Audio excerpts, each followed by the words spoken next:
परिचय। रीना के दादाजी बीमार हैं।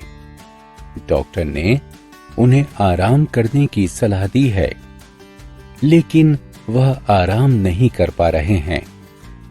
कल रीना की विज्ञान की परीक्षा है, लेकिन वो पढ़ाई पर अपना ध्यान केंद्रित नहीं कर पा रही है। पड़ोस में हो रहे शोर शराबे के द्वारा हो रहे ध्वनि प्रदूषण के कारण ही पढ़ाई और आराम में व्यवधान हो रहा है। इस अध्याय में आप विभिन्न प्रकार के प्रदूषण और उनके कारणों के बारे में जानेंगे। आओ सीखें।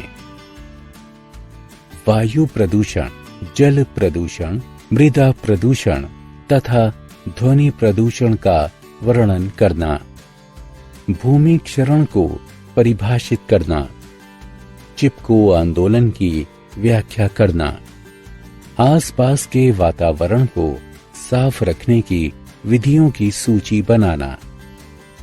वायु प्रदूषण। जीवित रहने के लिए वायु आवश्यक है।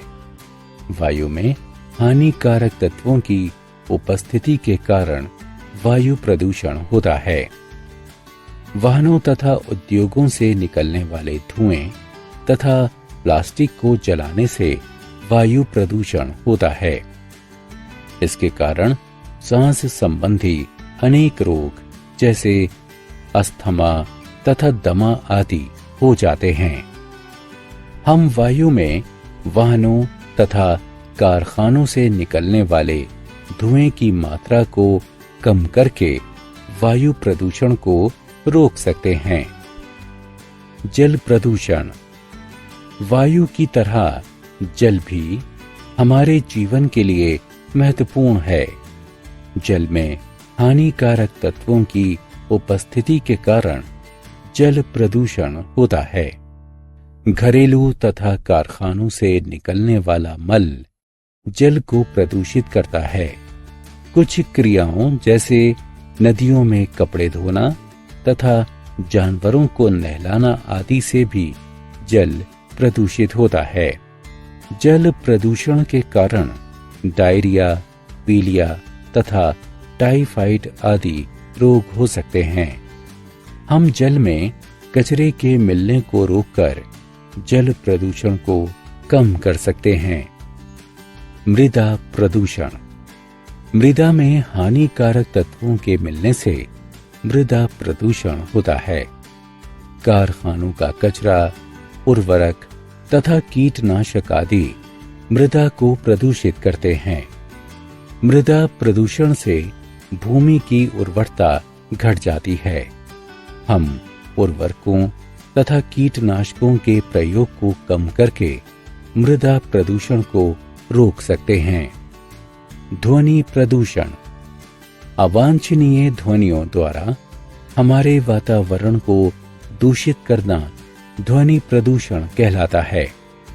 वाहनों के चलने, गाड़ी के हॉर्न को बजाने, लाउड स्पीकर का प्रयोग करने तथा कारखानों में मशीनों के चलने के कारण ध्वनि प्रदूषण होता है। ध्वनि प्रदूषण से बूढ़े तथा बीमार व्यक्तियों को परेशानी होती है। इससे विद्यार्थियों की पढ़ाई में भी व्यवधान आता है। इसके कारण आप बहरे भी हो सकते हैं।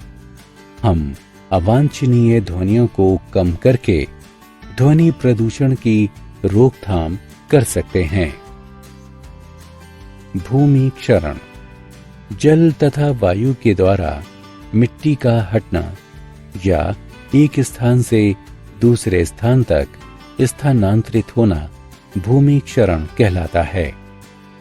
पेड़ों की जड़ें मिट्टी को जकड़े रहती हैं, जिससे भूमि क्षरण की रोकथाम होती है। पेड़ों को काटने से भूमि क्षरण में वृद्धि होती है। हम अधिक संख्या में पेड़ पौधों को लगाकर भूमि क्षरण को रोक सकते हैं। चिपको आंदोलन। वर्ष 1973 में भारत में उत्तराखंड में पेड़ों के काटने को रोकने के लिए चिपको आंदोलन शुरू हुआ था। इसे चिपको आंदोलन इसलिए कहा गया क्योंकि इस आंदोलन के दौरान लकड़ी काटने वालों से पेड़ों की रक्षा करने के लिए गांव के लोग पेड़ों से चिपक गए थे। आसपास की स्वच्छता। हमें स्वस्थ रहने के लिए अपने आसपास को साफ सुथरा रखना चाहिए। हमें कचरे को कूड़ेदान में डालना चाहिए। कॉलोनी की नालियों का पानी बाहर निकलने नहीं देना चाहिए। अपने आसपास के पार्कों का रखरखाव करना चाहिए। प्लास्टिक का प्रयोग कम से कम करना चाहिए।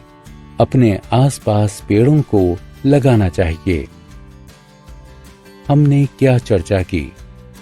वायु में उपस्थित हानिकारक तत्वों के कारण वायु प्रदूषण होता है। जल में उपस्थित हानिकारक तत्वों के कारण जल प्रदूषण होता है। मृदा में उपस्थित हानिकारक तत्वों के कारण मृदा प्रदूषण होता है। अवांछनीय ध्वनियों के लगातार उत्पन्न होने से ध्वनि प्रदूषण होता है। जल तथा वायु के द्वारा मिट्टी का हटना या एक स्थान से दूसरे स्थान तक स्थानांतरित होना भूमि क्षरण कहलाता है।